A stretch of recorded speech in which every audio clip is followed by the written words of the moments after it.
আসসালামু আলাইকুম। Gravity school of সায়েন্সের পক্ষ থেকে আজকের এই ক্লাসে সবাইকে স্বাগতম। আজকে আমরা দিনাজপুর বোর্ড 2024-এ আসা একটি প্রশ্ন চলবিদ্যুৎ থেকে প্রশ্নটির সমাধান করব। এখানে দেখো একটা বর্তনী দেওয়া আছে। বর্তনীর ভোল্ট হচ্ছে 96 ভোল্টের একটি বর্তনী। অনেকগুলো রোধ আছে বর্তনীটিতে। প্রথম যে প্রশ্নটা করা হয়েছে সেটি হচ্ছে বর্তনীর মোট রোধ নির্ণয় করো। দেখো, মোট রোধ মানে হচ্ছে তুল্য রোধ। বর্তনীর তুল্য রোধ জানতে চাইছে।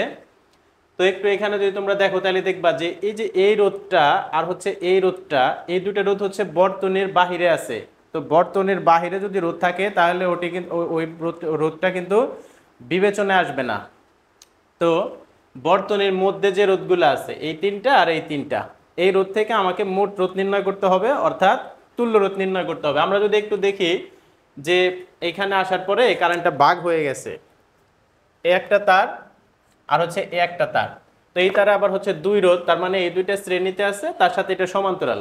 আবার হচ্ছে এইখানে আসার পরে দেখো যে দুইটা তার ভাগ হয়ে গেছে, এটা একটা তার এটা একটা তার। এই তারের দুই রোধ আর হচ্ছে এখানে এক রোধ, অর্থাৎ এই দুইটা হচ্ছে শ্রেণীতে আছে, তার সাথে এটা হচ্ছে সমান্তরালে আছে। তো আমরা এই দুইটা শ্রেণীতে করে তার সাথে সমান্তরালে করলে একটা মান পাবো, এই দুইটা শ্রেণীতে করে তার সাথে একটা করলে সমান্তরালে করলে একটা মান পাবো। পরে এই মান আর এই মান অবশ্যই শ্রেণীতে থাকবে, যোগ করে দিলে বর্তনীর তুল্য রোধ পাওয়া যাবে।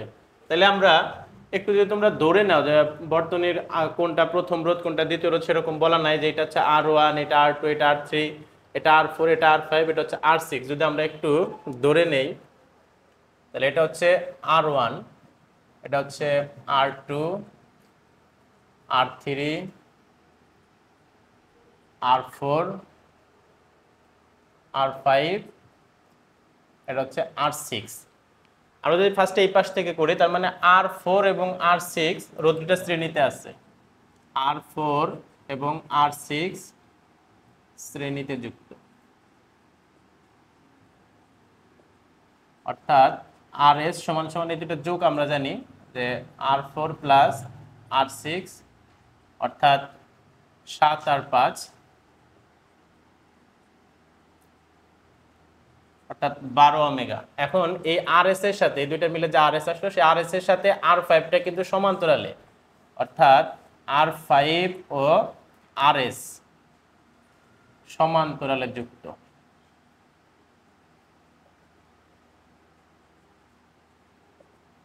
সমান্তরালে আমরা জানি 1/RP সমান সমান 1/R5 প্লাস হচ্ছে 1/RS। R5 এর মান হচ্ছে 12 আর RS এর মানও পাইছি আমরা 12। যদি আমি এখানে একটু করি,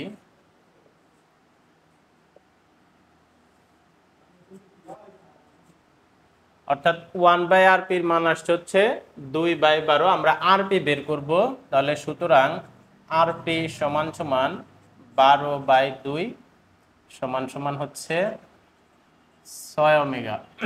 অর্থাৎ দেখো এই তিনটা রোধ থেকে যে তুল্য রোধটা পাইলাম সেটা হচ্ছে 6 ওমেগা। এখন হচ্ছে আমরা এইখানে যদি একটু দেখি, R1 এবং R2 রোধটা হচ্ছে শ্রেণীতে, তার সাথে হচ্ছে R3 রোধটা সমান্তরালে। তাহলে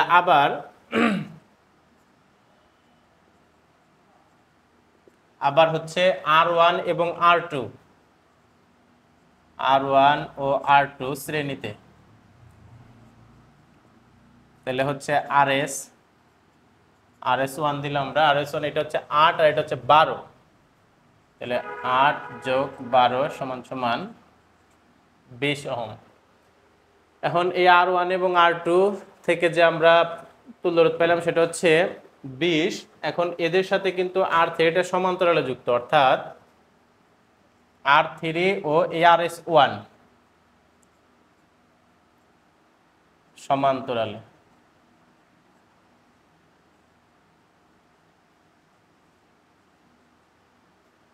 তাহলে 1/RP যেহেতু একটা বের করছি আমরা RP1 বলি এটারে, 1/R3 যোগ 1/RS1।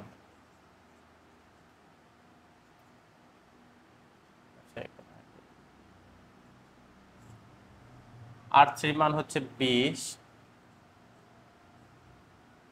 আর ওটার মান হচ্ছে 20।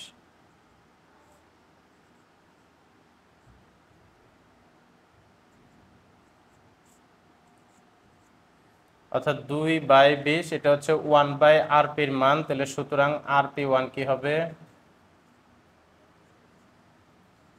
20/2 সমান সমান 10 ওহম।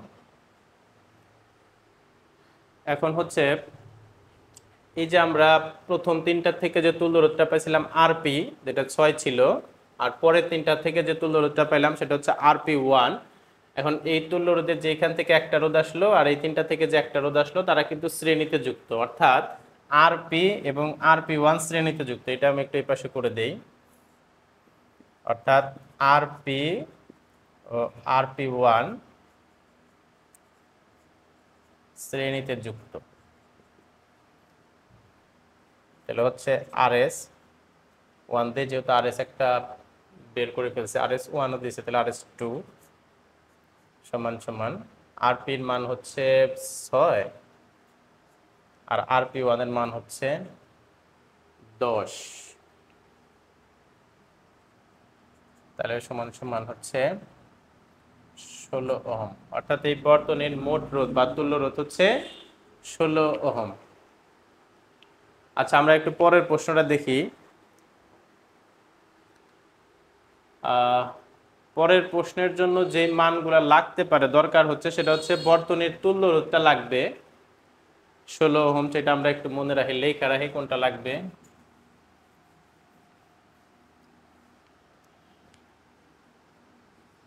তুল্য রোধ, বর্তনীর তুল্য রোধ।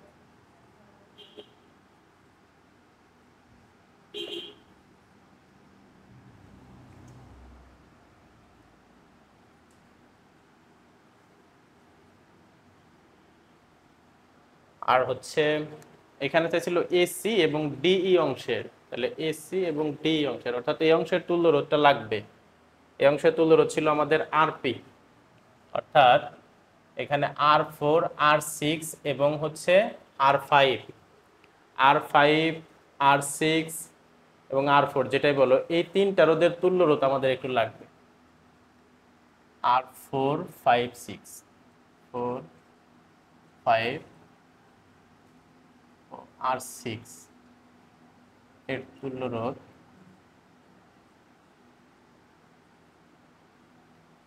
আরপি 6 পাইছিলাম আমরা। দেখো, ঘ নাম্বার করার জন্য যে মান লাগবে সেটা আমরা একটু তুলে নিলাম।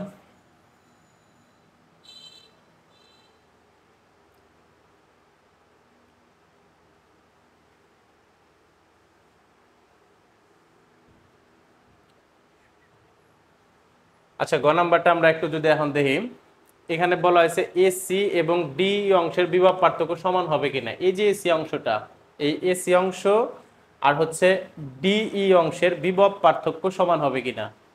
তো এসি অংশ আর ডি অংশে যদি তুমি দেখো, একটা রোধের যদি বিভব পার্থক্য বের করতে বলে, বা রোধের ক্ষমতা নির্ণয় করতে বলে, বা রোধের ভিতর দিয়ে তড়িৎ প্রবাহ নির্ণয় করতে বলে, তাহলে অবশ্যই বর্তনীর তড়িৎ প্রবাহটা আগে লাগবে। তো আমরা ফার্স্ট হচ্ছে বর্তনীর তড়িৎ প্রবাহটা বের করব। বর্তনীর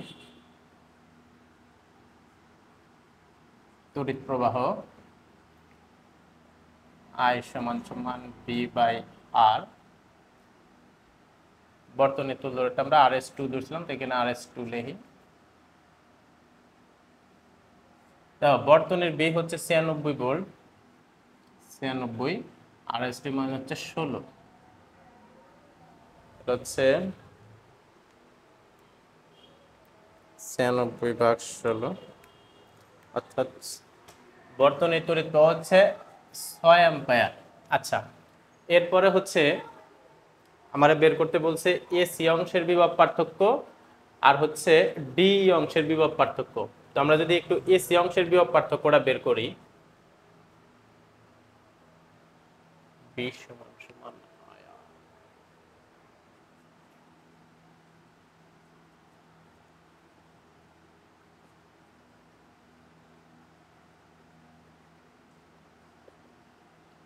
দেখো, বিভব পার্থক্যের যে সূত্র সেটা আমরা জানি, বি সমান সমান হচ্ছে আইআর। তাহলে এসি অংশের বিভব পার্থক্য বি সমান সমান আইআর। তো বিভব পার্থক্যের বেলায় যে বি সমান বি সমান সমান যে আইআর, তো আই এর মানটা হচ্ছে এই বর্তনীর যে টোটাল তড়িৎ প্রবাহটা সেইটা। তো বর্তনীর তড়িৎ প্রবাহ আমরা 6 পাইছি, তো এখানে দিলাম হচ্ছে 6 ইন্টু আর কত যাবে, এই এসি অংশের বিভব পার্থক্যের আরটা কত যাবে, এই আরটা যাবে হচ্ছে এই যে এসি অংশ। দেখো এসি অংশে কিন্তু এটা সমান্তরাল যুক্ত, এখানে কিন্তু 3টা রোধ, এই R1 R2 R3 কিন্তু এসি অংশের মধ্যে আছে। এটা এখান থেকে এই পর্যন্ত, আবার এই তার যায় এটা হচ্ছে এই পর্যন্ত, অর্থাৎ দুইটা প্রান্ত, এসি অংশের দুইটা প্রান্তের মধ্যে 3টা রোধ যুক্ত আছে। তো এই 3টা রোধের যে তুল্য রোধ আমরা পাইছিলাম, এই 3টা রোধের তুল্য রোধ হচ্ছে তোমার 10 ছিল, অর্থাৎ R1 R2 এবং R3 এই 3টা রোধের যে তুল্য রোধ সেটা ছিল 10, অর্থাৎ 60 ভোল্ট। অর্থাৎ এসি অংশের বিভব পার্থক্য হচ্ছে 60 ভোল্ট। এখন হচ্ছে আমরা ডিই অংশের বিভব পার্থক্য বের করব। তো ডিই অংশের বিভব পার্থক্য কি এইভাবে বের করা যাবে? যে না, এইভাবে বের করা যাবে না এসি অংশের। কারণ কি, এই ডিই অংশটা দেখো তুমি এইখানে যদি খেয়াল করো যে এই দুইটা রোধ শ্রেণীতে যুক্ত আছে, তারপরে হচ্ছে এই রোধটা সমান্তরালে আছে। তো সমান্তরালের অংশে যদি কোনো রোধ শ্রেণীতে যুক্ত থাকে, তাহলে সেটার বিভব পার্থক্য বের করতে চাইলে তুমি সূত্র দিবা যে বি সমান সমান আইআর। এখন এই আইটা যাবে হচ্ছে ওর পার্সোনাল আর, মানে ওর ভিতর দিয়ে কি পরিমাণ বিদ্যুৎ যাচ্ছে সেটা বের করতে হবে।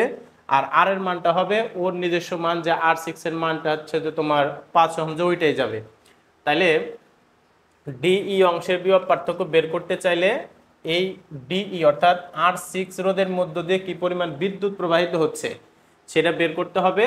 আর ওর যে মান সেটা আমাদের দেওয়া আছে। এখন ওর ভিতর দেওয়া যে কি পরিমাণ বিদ্যুৎ যাচ্ছে, এই রোধের ভিতর দিয়ে কি পরিমাণ বিদ্যুৎ যাচ্ছে, এই রোধের ভিতর দিয়ে কি পরিমাণ বিদ্যুৎ যাচ্ছে, এই রোধের ভিতর দিয়ে কি পরিমাণ বিদ্যুৎ যাচ্ছে, সেটা বের করতে চাইলে এই অংশের বিভব পার্থক্যটা আগে বের করতে হবে। অর্থাৎ এই যে সি থেকে ই, এই সিই অংশের বিভব পার্থক্যটা বের করতে হবে। অর্থাৎ সি ও ই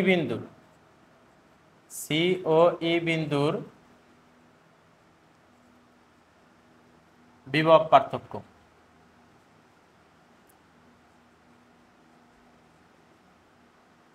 বি সমান সমান আই আর।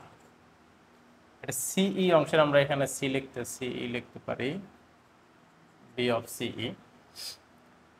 তাহলে হচ্ছে আইটা কত, আই হচ্ছে পুরা বর্তনীর যা এটা সেটা হচ্ছে 6, আর সিই অংশের যেহেতু বিভব পার্থক্য বের করব, তাহলে এই অংশের তুল্য রোধ যেটা আমরা লিখে রাখছি 6, এটা হচ্ছে 6, অর্থাৎ 36 ভোল্ট। অর্থাৎ এই অংশের বিভব পার্থক্যটা হচ্ছে 36 ভোল্ট। এখন আমরা এই ডিই অংশের এই রোধটার ভিতর দিয়ে প্রবাহিত তড়িৎ, অর্থাৎ R6 রোধের ভিতর দিয়ে প্রবাহিত তড়িতের মান বের করব। ডিই অংশ মানে হচ্ছে R6 রোধটা যে সেটাকে বোঝানো হচ্ছে। অর্থাৎ R6 রোধের মধ্য দিয়ে কি পরিমাণ বিদ্যুৎ প্রবাহিত হচ্ছে সেটা বের করতে হবে। R6 এর মধ্য দিয়ে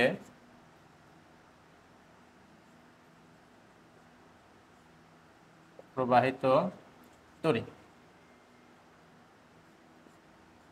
I সমান সমান বি বাই R6, সরি এখানে বি বাই আর। দেখো যদি কোনো রোধ সমান্তরাল অংশের কোনো রোধ যদি শ্রেণীতে যুক্ত থাকে, দেখো এই রোধটা শ্রেণীতে যুক্ত, এই রোধটাও শ্রেণীতে যুক্ত। এখন ওর তড়িৎ প্রবাহ বের করো কিংবা ওর তড়িৎ প্রবাহ বের করো, যে রোধেরই তুমি তড়িৎ প্রবাহ বের করতে চাও, তাহলে আই সমান সমান বি বাই আর দিবা। কিন্তু আর হচ্ছে তারা যতগুলা শ্রেণীতে থাকবে তাদের যোগফল, অর্থাৎ এই যে R4 এবং R6, অর্থাৎ 7 যোগ 5 অর্থাৎ 12 হবে। অর্থাৎ এখানে R4 প্লাস R6, আর বি এর মান হবে এই অংশের যে বিভব পার্থক্য যেটা আমরা বের করলাম হচ্ছে 36, আর এখানে হচ্ছে 7 5 হচ্ছে 12, তার মানে হচ্ছে 3 অ্যাম্পিয়ার হবে। অর্থাৎ ডিই অংশের তড়িৎ প্রবাহ অথবা ডিই বলো আর R6 বলো, এই R6 এর তড়িৎ প্রবাহ হচ্ছে 3 অ্যাম্পিয়ার। এখন আমরা R6 এর বিভব পার্থক্য বের করতে পারবো, বা ডিই অংশের যেটাই বলো, ডিই অংশের বিভব পার্থক্য।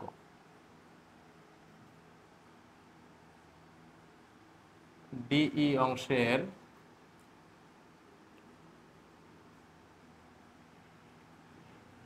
বিভব পার্থক্য বি সমান সমান আই আর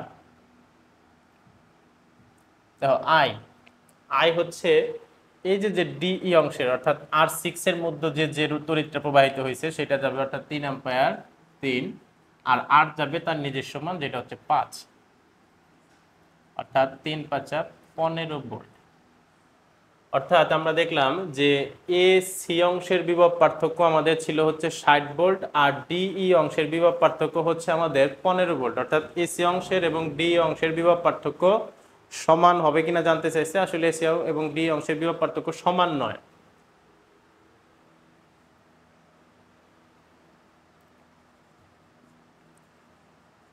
সমান নয়। ধন্যবাদ।